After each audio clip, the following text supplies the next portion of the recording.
Comment utiliser le métronome? C'est ce qu'on va voir en détail dans cette vidéo. Et juste avant, cliquez sur le bouton s'abonner pour rejoindre les autres musiciens abonnés à ma chaîne. Il en a rebuté plus d'un. Alors, amis ou ennemis, le métronome renvoie à une image très rigide de l'apprentissage du piano. On s'imagine alors le piano d'étude avec le métronome en bois et l'élève qui joue inlassablement toutes ses gammes. Et il faut bien avouer que cette image en a fait frémir plus d'un, car on s'imagine aussi le professeur tyrannique juste à côté. Le métronome est-il vraiment utile? Comment l'utiliser correctement? C'est ce que je vous propose d'étudier maintenant. Alors autant vous le dire tout de suite, oui, le métronome est utile et même nécessaire. Vous progresserez en l'utilisant. Je vais vous indiquer comment vous en servir afin d'être le plus efficace possible et d'éviter aussi, si possible, la lassitude. Quand vous êtes en phase de déchiffrage, si la partition est difficile, laissez le métronome de côté. Cela rajouterait une contrainte supplémentaire dont on n'a pas besoin à ce moment-là. Par contre, une fois que votre lecture de notes est au point, vous l'introduisez. Afin d'être le plus clair possible, je vais prendre l'exemple d'une gamme à jouer et non d'un morceau. Il faut bien partir de quelque chose pour donner les explications. Jouons donc la gamme de Do majeur. Tout d'abord, mettez le clic à vitesse lente et jouez une note à chaque pulsation. Le but, bien entendu, sera que la note tombe strictement en même temps que le battement. Pour cela, vous devez anticiper cette pulsation. Vous devez vous caler dessus et deviner quand elle tombera. Si vous rencontrez des problèmes avec ça, je vous conseille, dans un premier temps, de ne pas jouer directement au clavier, mais de vous entraîner en tapant dans vos mains avec le métronome. Revenons au clavier. Jouons donc une note à chaque battement. C'est comme si nous ne jouions que des noirs. Alors, voyons un petit peu ce qu'on peut faire avec une application métronome. Donc ici, j'en ai une, elle s'appelle Pro Métronome. Donc il y a une version gratuite, une version payante. En même temps, des métronomes, vous en avez plein. Et à chaque fois, les fonctions de base sont en général gratuites. Pour des fonctionnalités plus poussées, vous avez des versions payantes, mais la version de base en général est suffisante. Donc, vous pouvez régler, bien sûr, votre mesure, si vous êtes à 3, 4 temps et compagnie. Donc ici, vous le réglez ici. Vous pouvez même aller à des mesures un peu plus exotiques à 5 temps. Mais bon, pour l'instant, 4 temps, c'est largement suffisant. Donc, on y va. 4, 1, 2, 3, 4. Vous pouvez régler, bien sûr, la vitesse. Voilà. Que ce soit plus vite ou plus lentement. Alors, dans un premier temps, quand vous travaillez vos gammes, eh bien, vous jouez une note par battement. Donc, vous allez très lentement, même plus lentement, là j'ai mis à 90, mais commencez vraiment lentement, et puis on y va.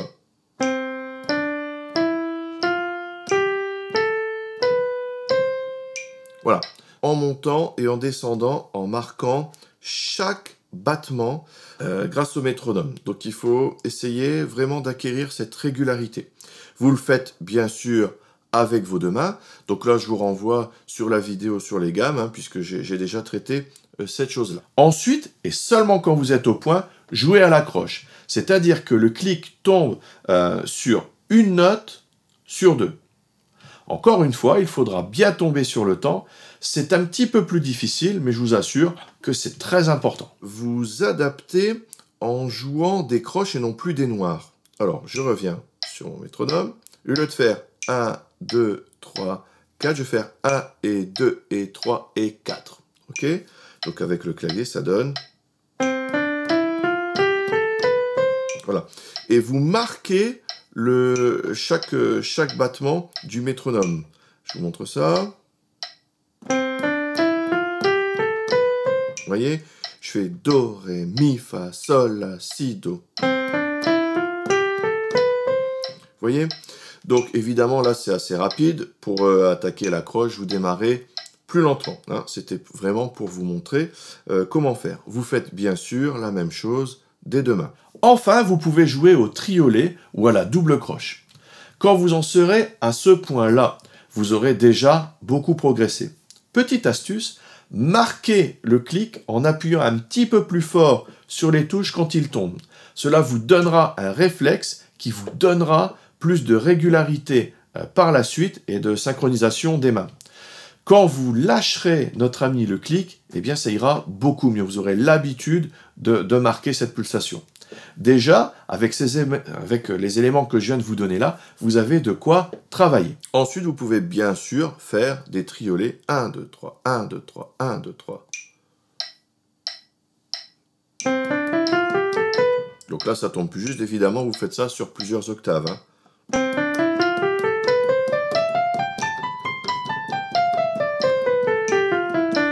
Voilà, donc ça tombe pas juste, c'est normal. Ensuite, vous pouvez aussi attaquer les doubles croches. 1, 2, 3, 4, 1, 2, 3, 4, 1, 2, 3, 4. Donc, évidemment, vitesse assez lente pour commencer, pas comme celle-ci.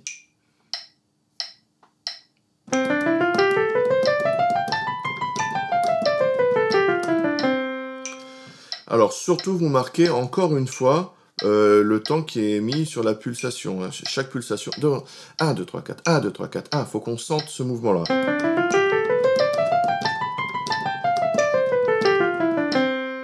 Et le fait de faire 1, 2, 3, 4, 1, 2, 3, 4, de marquer cette pulsation, surtout à deux mains, ça vous aidera ensuite pour la synchronisation. Vous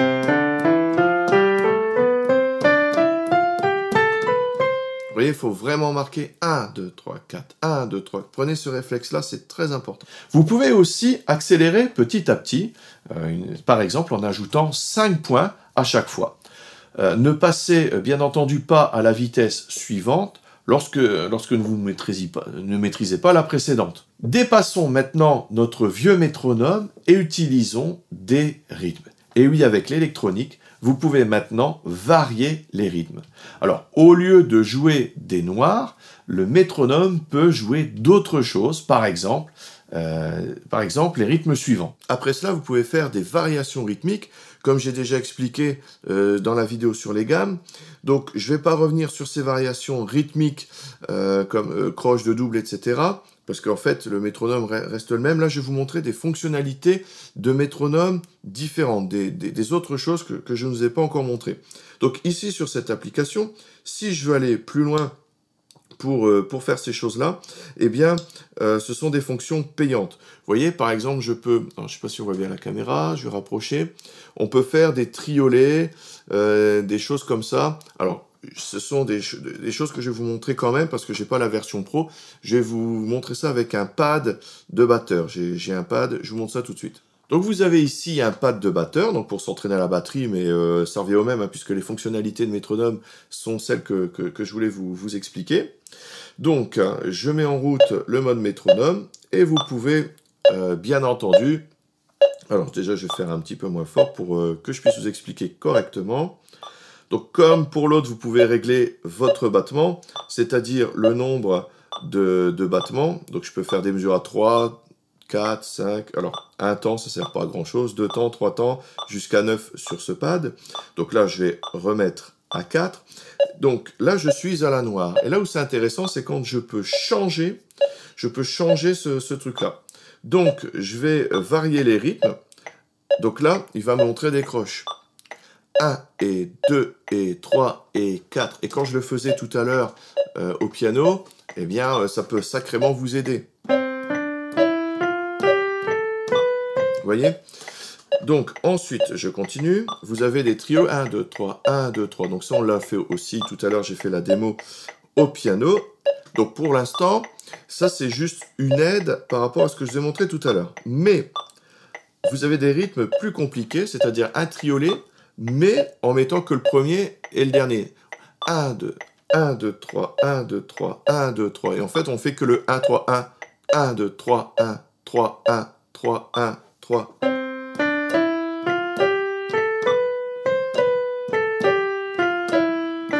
Vous voyez, donc là, vous avez un certain groove, vous avez quelque chose qui peut sacrément vous être utile pour varier vos exercices et jouer d'une façon différente.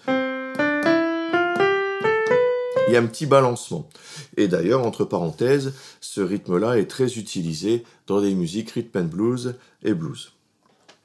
Alors, vous avez aussi les doubles croches. Alors, les doubles croches, je vous ai déjà expliqué tout à l'heure. Et vous avez d'autres rythmes. Donc, pour les doubles croches, la première et la quatrième. C'est comme si on faisait un peu une croche pointée double. D'accord. 1, 2, 3, 4, 1, 2, 3, 4. Et je marque que le 1 et le 4. 1, 4, 1.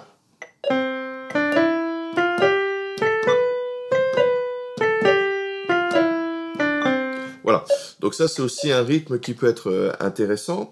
En plus, il varie un petit peu du ternaire de tout à l'heure. Quand je dis ternaire, c'est parce que c'est 1, 3, 1, 3, 1. Et là, avec 4, 1, 4, 1, 4, 1. Vous voyez? Donc c'est intéressant de maîtriser ces rythmes-là. Donc ça donne de bonnes variations pour votre travail. Vous pouvez donc utiliser des rythmes différents avec ces métronomes numériques. En jouant comme cela, vous allez briser un petit peu la monotonie et en plus, vous allez progresser rythmiquement. Je vous ai volontairement pris l'exemple d'une gamme parce que dans ce cas, les notes peuvent être jouées avec la même unité rythmique. C'est-à-dire qu'on joue tout en double croche, par exemple, tout en noir ou tout en croche. Mais les partitions sont en général plus variées rythmiquement, heureusement d'ailleurs, à part quelques études de Chopin pour lesquelles je me suis sacrément cassé les dents il y a quelques années. Donc, dans ce cas, vous pouvez jouer à la noire les mesures binaires et à la noire pointée les mesures ternaires. Alors, ce n'est pas une règle absolue, car vous avez des morceaux qui sont par exemple pensés à la blanche, mais c'est déjà un bon point de départ. Si vous jouez un blues en ternaire, vous pourrez régler votre métronome en conséquence. Alors, je vous parlais tout à l'heure de blues, donc je vais vous mettre un exemple un peu plus concret. Donc, je vais vous mettre donc, le métronome à 4 temps, avec le triolet, la première et la dernière croche. Ok? Alors, on va compter ensemble. 1, 2, 3, 1, 2, 3, 1, 2, 3. Et je fais que le 1 et le 3. 1, 3, 1, 3, 1, 3, 1, 3, 1. Et grâce à ça, je vais pouvoir vous faire un balancement de ma gauche. Vous voyez? Alors, je vais monter un petit peu le volume du métronome, que vous entendiez bien.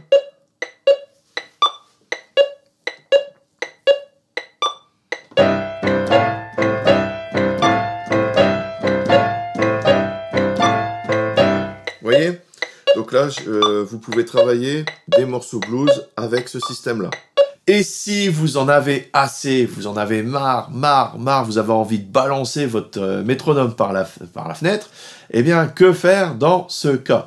Eh bien, une autre astuce sera de remplacer votre métronome par une boucle de batterie, par exemple. C'est beaucoup plus agréable et stimulant. Et c'est pour cela que je propose beaucoup d'accompagnement dans mes formations. Vous devriez trouver des boucles assez facilement sur Internet. Si vous avez un synthétiseur, alors là, vous pouvez aussi l'utiliser de cette manière, car les synthétiseurs, en général, proposent une quantité astronomique de rythme, et en plus, vous pourrez en varier très facilement la vitesse. Alors, faites attention quand même, parce que sur cette chaîne, je vous mets souvent en garde par rapport au piano et au synthétiseur, en vous disant que ce ne sont pas les mêmes instruments, sans bien sûr dénigrer ni l'un ni l'autre, c'est pas le propos. Hein, mais il faut bien savoir ce que vous voulez jouer. Donc si vous apprenez le piano, mais que vous avez un synthétiseur en plus, eh bien vous mettez le rythme en route sur le synthétiseur et vous travaillez sur votre piano en même temps. Alors, en groupe, faut-il jouer au métronome? Alors, plusieurs des personnes qui suivent cette chaîne, ou plusieurs personnes qui suivent le site lesfoudupiano.fr, ont pour objectif d'intégrer un groupe, ou tout simplement d'accompagner quelqu'un d'autre, ou même soi-même au chant. On peut donc se demander l'utilité du clic dans ce cas-là. Alors, tout d'abord, le fait d'avoir fait le travail précédent en amont vous donnera un sérieux avantage lors de la mise en place en groupe. Alors, c'est un premier point indéniable. Ensuite, pour vous expliquer l'utilité du clic, je vais vous expliquer mon intégration dans un de mes premiers groupes. Il y a quelques années maintenant, j'avais intégré une formation et je n'avais pas encore l'expérience actuelle et on commence à travailler des titres. Et je me suis rendu compte que certaines choses clochaient au niveau du tempo dans des breaks. Alors par exemple, quand il y a une pause, hein, vous savez les breaks, et qu'il faut réattaquer tous en même temps. Vous voyez, le morceau s'arrête, pouf, il faut bien reprendre tous en même temps sur la même note. Et alors, j'avais cette sensation qu'il y avait quelque chose de bancal dans la mise en place. Alors, on ne travaillait pas au métronome, et quand on a commencé à instaurer le clic, eh bien on s'est rendu compte qu'on n'était pas en place du tout. Et je vous assure qu'on a beaucoup gagné en précision une fois que le batteur s'est mis un métronome au casque. Alors, je ne dis pas de le faire à chaque fois, mais cela met bien les choses au clair de temps en temps. Un petit conseil en passant, même si vous n'utilisez pas le métronome sur tout le morceau, rien que le fait de le mettre avant de commencer vous indiquera la bonne vitesse. Tout le monde n'a pas de facilité forcément à retrouver le bon tempo tout de suite. Voilà, ça vous aidera beaucoup.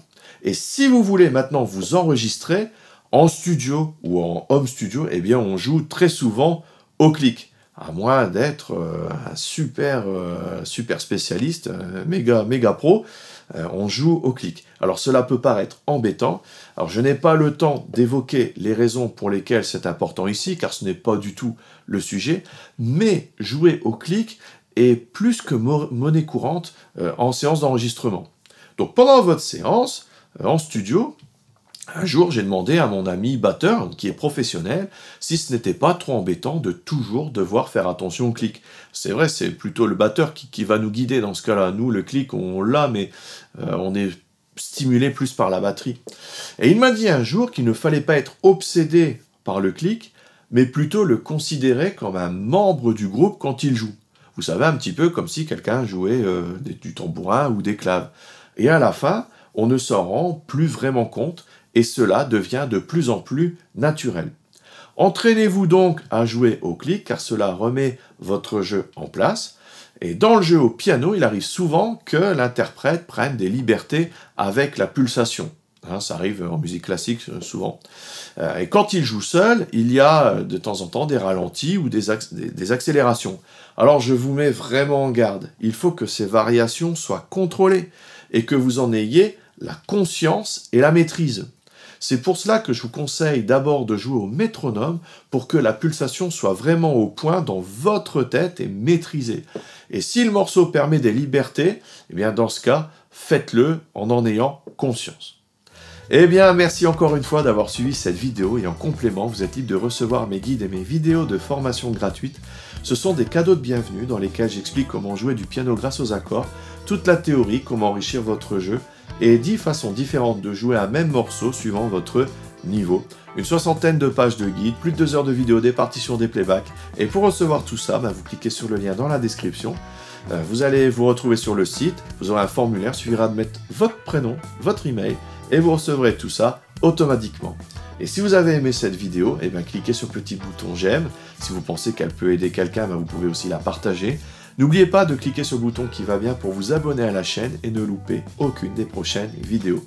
N'hésitez pas non plus à laisser un petit commentaire juste en dessous si vous avez quelque chose à ajouter ou si vous avez des questions ou même si vous avez un vécu par rapport au métronome parce que cela peut vraiment nous intéresser et on se sentira un petit peu moins seul. Merci par avance pour tout cela, à tout de suite dans les vidéos bonus, salut!